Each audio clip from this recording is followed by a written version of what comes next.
What's up, everybody? FTWitachi here. You know what it is. Bringing you either one of the first two guides. I don't know which one I'm releasing first. Depends on which one I edit first. Either Charizard or Gardevoir. Those are the two Pokemon that I've been utilizing and grinding all out of freaking competitive gameplay in Pokemon Unite. First of all, because these are my first two guides to go ahead and release to you guys, I want to first off start by saying thank you very much for tuning in. If you don't know, I live stream at twitch.tv/FTWitachi plays. Find all the good stuff down below in the description box. And again, thank you all very much for dropping by. I've been actually playing a lot of Gardevoir more than Charizard ever since Gardevoir's release. Absolutely have been... At first I was skeptical on her gameplay, but I'm absolutely loving her gameplay lately. And it's very, very fun. It's very, very fun, especially the moveset. It took me a while to get used to her moves as well, especially her ultimate ability. I didn't really understand it too much, but it makes a lot of sense. And utilizing the moveset that I have tied in with her ultimate ability, it's a bit OP. It's really good. And now I can understand why, of course, she is the newest Pokemon to the game, but also why she didn't get a nerf or a buff in the recent update, which is a good thing, because she is at a pretty decent pace. Now, there's some Pokemon out there that are still OP, but we're not going to get into that. We're here to focus on the Gardevoir guide. Now, before we get into that, I do want to say, for those of you that do enjoy this guide, if it does help you, leave a thumbs up, share it, drop a comment down below. What Pokemon guide do you want to see from Pokemon Unite? Because I want to become a long-term Pokemon Unite player. I want to be a Pokemon Unite YouTuber. So I'm enjoying the game and I'm having a hell of a ton of fun. So again, post in the comment section down below. And of course, where you at, bro? Subscribe for some more. But without further ado, let's get into the overview of Gardevoir. Alright, so the overview for Gardevoir, difficulty being intermediate, so supposedly she's a little bit more difficult than Charizard. However, I find her playstyle to be very, very similar to Charizard. Charizard being ranked as a melee, but based off of my moveset, as you probably saw, I play Charizard more of a ranged ability hero. And when it comes to Gardevoir, she is also, well, she is an actual true ranged Pokemon within the game. And, of course, she is an attacker. Who would have guessed? Next up, we've got an offense of freaking 4.5. Her damage is absolutely top tier. She can do some big damage. Now, she has a huge withdraw, and I will be getting into that in just a little bit when we go over the evolution chain. Stay tuned. Endurance, 1.5. She's actually very bad. She has no endurance. Comparing her to Charizard's gameplay, because those are the two that I play a lot, she dies so quick. But there's ways around it. Mobility, 1.5. She's so slow. There's ways around it, but not much. She's drastically slow. So being good with a Gardevoir takes a lot of time and effort to understand spacing and to understand your placement. Next up is scoring. She's a 3-star. That's just absolute average compared to most of the rest of the Pokemon. It's the same as Charizard. And then support-wise, she's a little bit better than Charizard, and that's probably coming from her ultimate ability, but we'll be getting into that in just a bit. I know I keep saying random crap. Ultimate ability, this isn't Overwatch. Unite ability, but I'm still going to probably say it, so just bear with me, team. Let's go ahead and get into the movesets for Gardevoir. So starting off at level 1, level 3, the Pokemon can learn the 2 moves below in the order you choose. So at the start of the game, you are a Ralts. Oof, it hurts. I love Ralts. I love Curlia. I love Gardevoir. Actually, funny story, Gardevoir is in my top 6 of Pokemon all time. If you want to know what they are, I can do a tier list for you guys and start ranking Pokemon by generations, or just giving you guys my top straight 6. And stay tuned for that if you guys are interested down below. But anyways, let's get into this. So level 1, you can either take Confusion or Teleport. Confusion is a 4.5 second cooldown ranged ability, and Teleport is an 11-second dash. There's no point to taking Teleport over Confusion. Confusion, you need that damage, and you drastically need as much damage as you can, because Ralts' basic ability does pretty much nothing. Ralts' attack is so bad, it's so weak, I hate being a Ralts so much in this game. It's really bad. You, as a Ralts player, you cannot. Once you've cleared out the starting wild Pokemon, you've got a couple levels. You're still level 4. You're still level 5. You haven't hit Curlia yet. You've got Teleport now at level 3. You're gonna hit level 3 pretty quick. But that level 4 and 5, getting into level 6 feels like it takes freaking forever. You cannot fight as a Ralts. You cannot fight your opponent at all, unless you have teammates with you to back you up, and it's really bad. You need to quickly level up and evolve your Ralts into a Curlia as quickly as you can, because the next abilities you don't learn until level 6, and you can only learn one. But you are now a Curlia, and you now get her most OP ability of all times. The Pokemon can learn your choice of the one of the two moves, which is Psyshock at 10-second cooldown. This is an area on effect ability, which we'll be going into in just a little bit. And of course, Future Sight, which is a 9-second cooldown, which is also an area on effect ability. Now, I'll be going into a little bit more details on which moves you should be taking. I'll be going into a little bit more details on what these moves actually do, so stay tuned for that.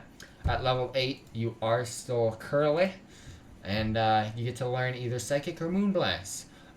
Psychic, 7-second cooldown, ranged ability, and Moonblast, a 6-second cooldown and a ranged ability. And of course, once you've hit level 10, you will finally become Gardevoir.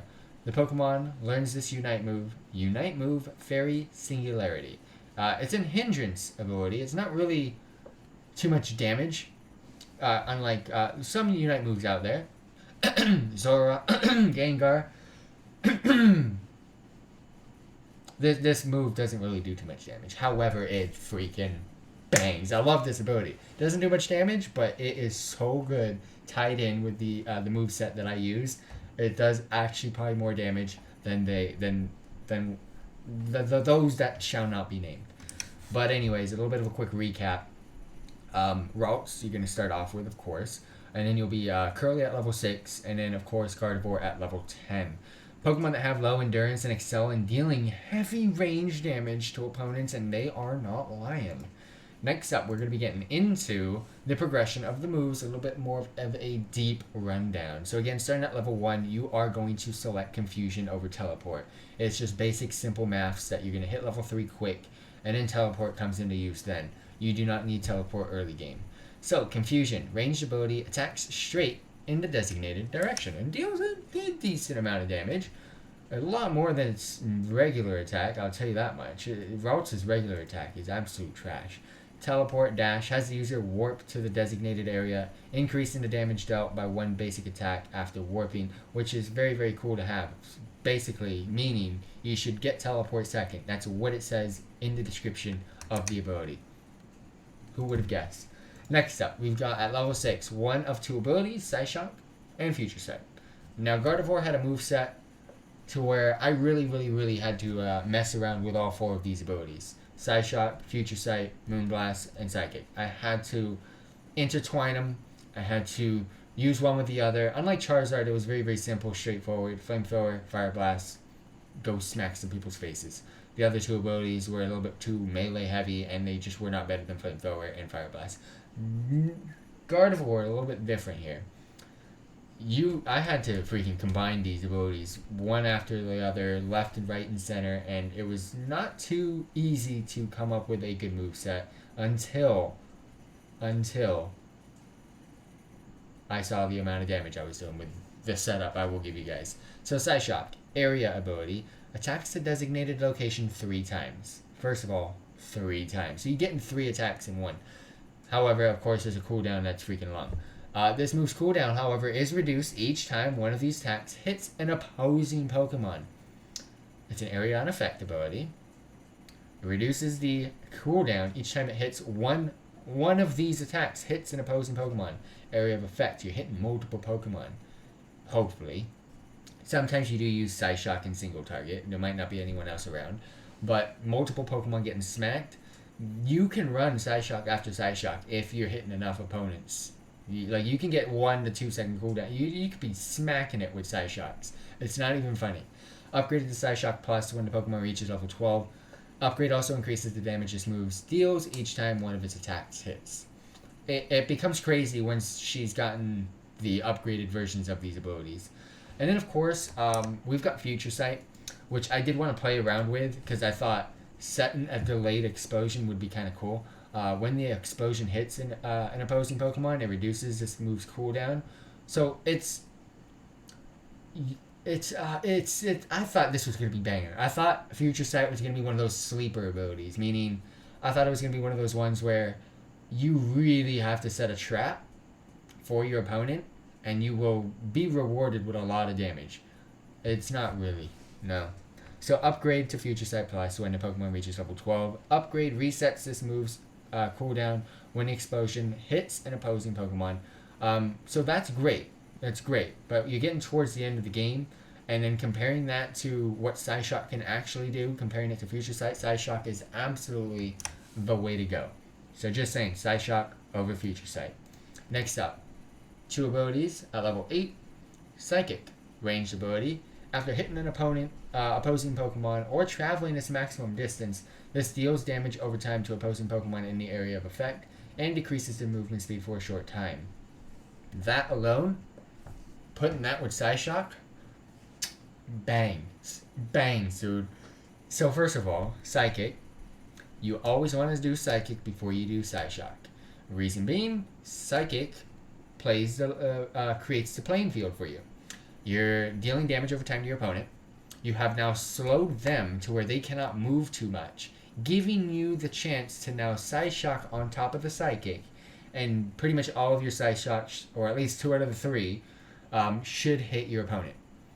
And if you, of course, both of these 2 abilities being ranged and being area on effect abilities, you're hitting multiple targets at the same time, and you're just dealing so much damage from the Psyshocks hitting so many targets at once. It's absolutely incredible to go ahead and utilize Psychic and Psyshock at the same time, but you're always going to want to go ahead and use your Psychic before the Psyshock because you want your opponent slowed in that position.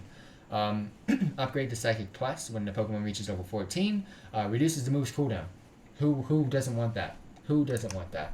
Now, this was the first ability that I was playing with because it felt like it made a lot of sense. And I was playing Moonblast with both Psyshock and Future Sight.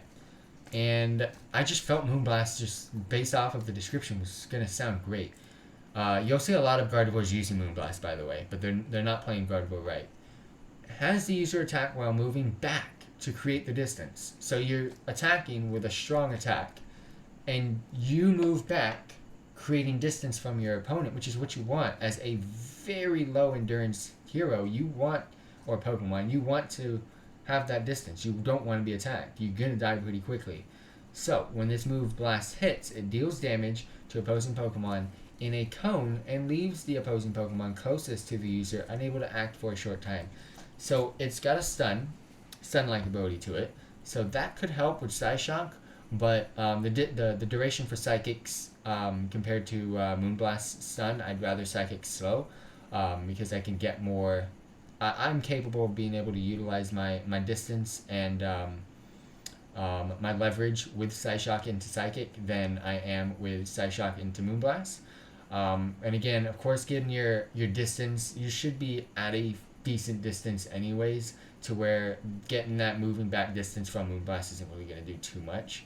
Upgraded to Moonblast Plus when the Pokemon reaches level 14. Upgrade also grants the user a shield when the move's used. Now that's the reason why I wanted to use this, is the upgrade.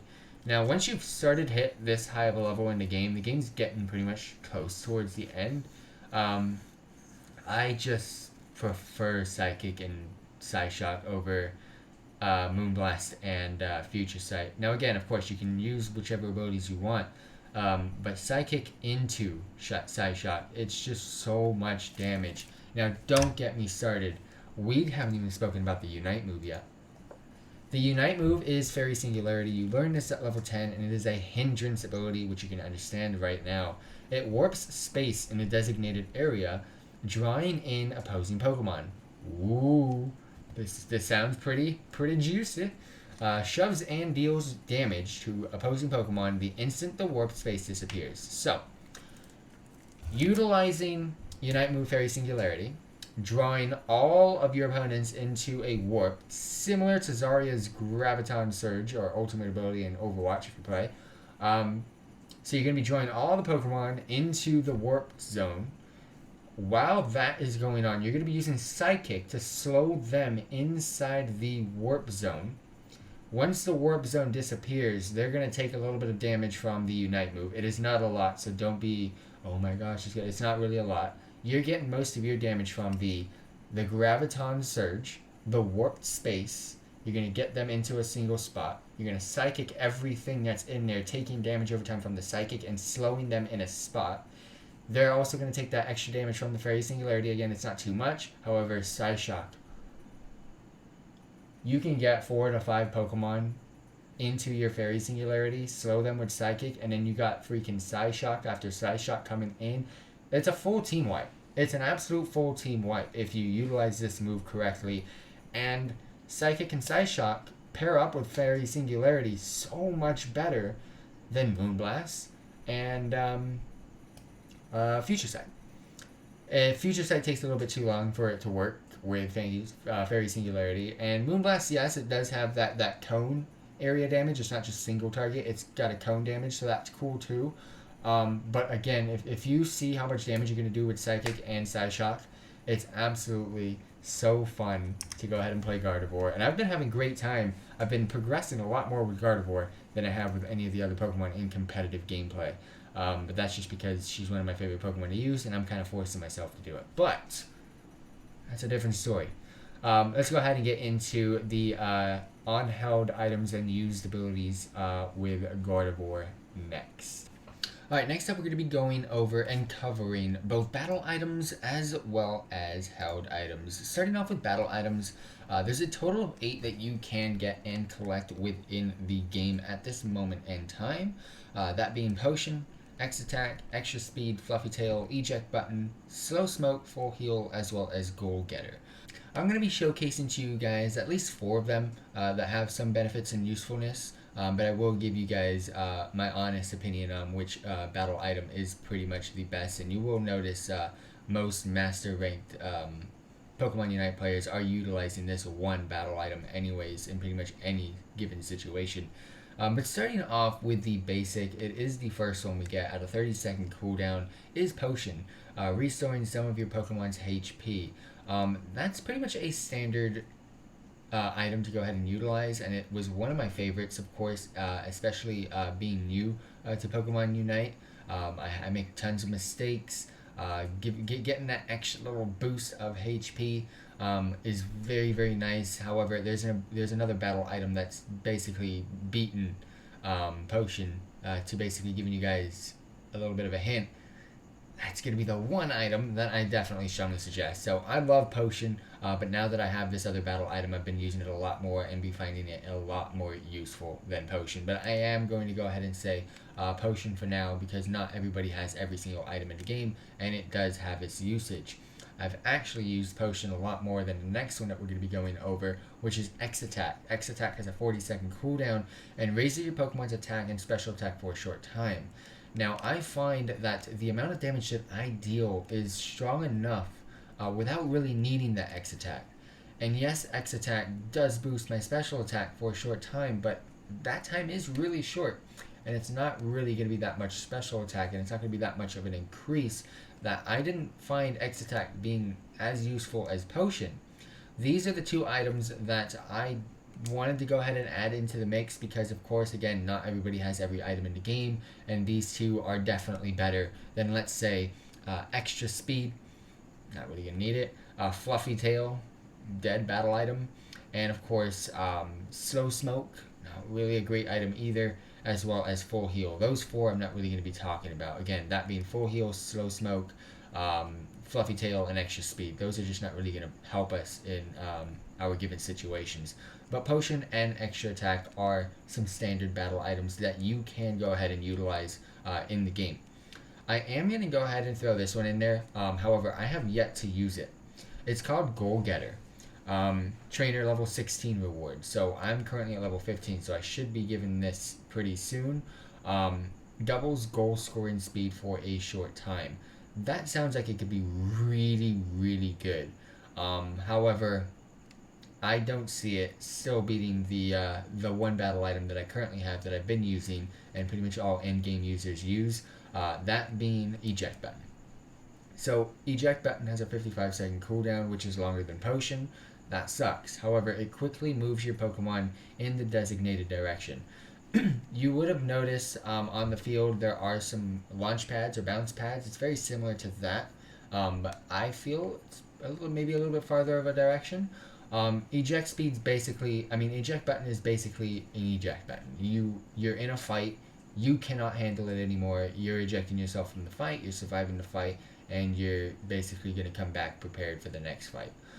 Eject button is basically a better version of potion, and potion is one of the stronger battle items out there. Potion's restoring your HP. However, eject button, but it's not really going to necessarily get you out of the fight. Eject button's pretty much fully getting you out of the fight, depending on which Pokemon you're facing off against, and depending on what battle items they have and whatnot. But most of the time, eject button's going to fully get you out of the fight to where you can survive, you can go get some health, you can fully restore your Pokemon and fully revive yourself back into the fight. I strongly suggest eject button being your go-to battle item of choice for pretty much any given situation. But again, I have not seen Goal Getter in action yet, so I want to know. So doubles the goal scoring speed for a short time. I want to see how fast that is, but just doubling I don't think is going to be enough to put in Goal Getter above eject button. So again, it might be. I just wanted to go ahead and add it as one of the items that I just have yet to collect. So giving you guys a heads up, I haven't used it yet. You guys might have some experience with it. Let me know in the comment section down below. But again, the top three for sure are Potion, X Attack, and Eject Button. But Eject Button is a standalone best option for battle items. And next up, we're going to be getting into held items. There's a total of 16 at the moment to collect in-game.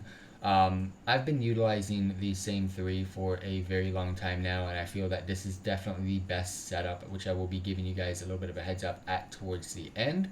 However, I'm going to give you guys a total of 5 out of these 16, so a third of the items that are beneficial for our fighting. When it comes to it, again, there's a lot of items that we aren't going to be using. However, the ones that I'm going to be going over are going to be Shell Bell, Wise Glasses, Scope Lens, as well as Energy Amplifier and Float Stone. When it comes to a couple of the other ones, starting off with Rocky Helmet, it's a HP benefit and it's not really going to be beneficial for us. Special attack specs, those are very, very nice and handy to have as well. The following effect can be gained while the held item is in grade 1. So this is the standard ability. When the Pokemon scores a goal, its special attack is increased by 8. That is very, very nice. However, it does not outweigh the benefits coming from the other held items that I do have on our list. Attack weight, not really beneficial for us. Aeos Cookie, not really beneficial for us. Score Shield, it could be beneficial, but it's not really too much. I mean, I don't really like it. It's not. The other options are better. Buddy Barrier, not too much of a beneficial for us. And Focus Band is not too much of a beneficial for us. Same with Assault Vest. Probably the worst item in the game is the XP share. And Muscle Band, not too much of a beneficial for us. Leftovers it was nice as a very early held item in the game. However, I prefer Shell Bell way above Leftovers. So that's why I've decided to now move Leftovers out. I used to use it a lot, but not too much anymore. So again, the 5 that we're going to be speaking about are Shell Bell, Wise Glasses, Scope Lens, Energy Amplifier, and Float Stone. These are pretty much the 5 go-to held items you're going to want. Now, I'm going to narrow it down to the 3 that are the best to give you a heads up. So starting off with the first one that you're going to want to go ahead and utilize in pretty much any given situation is Shell Bell. What does Shell Bell do, you might ask? So, the following effects can be gained. This is for the level 20 example. You can get each item to level 30. It just doesn't show it in the game. I don't know why. When the Pokemon hits with a move, it recovers a minimum of 75 HP, and the higher the Pokemon's special attack, the more HP is recovered. You also get other additional effects from the Shell Bell, which is a boost to your special attack, as well as a lower to your cooldowns, which is absolutely great to have. And this is pretty much a mandatory held item on my top 3 list. Next up, you've got Wise Glasses. Wise Glasses is the following effects can be gained while the held item is at grade 20, increases special attack by 7%. So this is a go-to and a full-time benefit, unlike special attack specs. Special attack specs is when the Pokemon scores, its special attack is increased by 8. Now the percentage that you're getting from Wise Glasses is a lot stronger than just increasing. Now you can just collect and just go score multiple times with low amounts, but it just takes so much longer that way to just get a straight boost with Wise Glasses. Wise Glasses is much better than special attack specs, which is why I've gone with Wise Glasses as my go-to number 2. Again, this also has an increase to your special attack as well. And last but not least, one of these 3, depending on your playstyle, is pretty much going to be your third go-to option. Now, I'm going to start off with Float Stone, which is the following effects can be gained when the held item is at grade 20. Increases movement speed by 20% when the Pokemon is not in combat.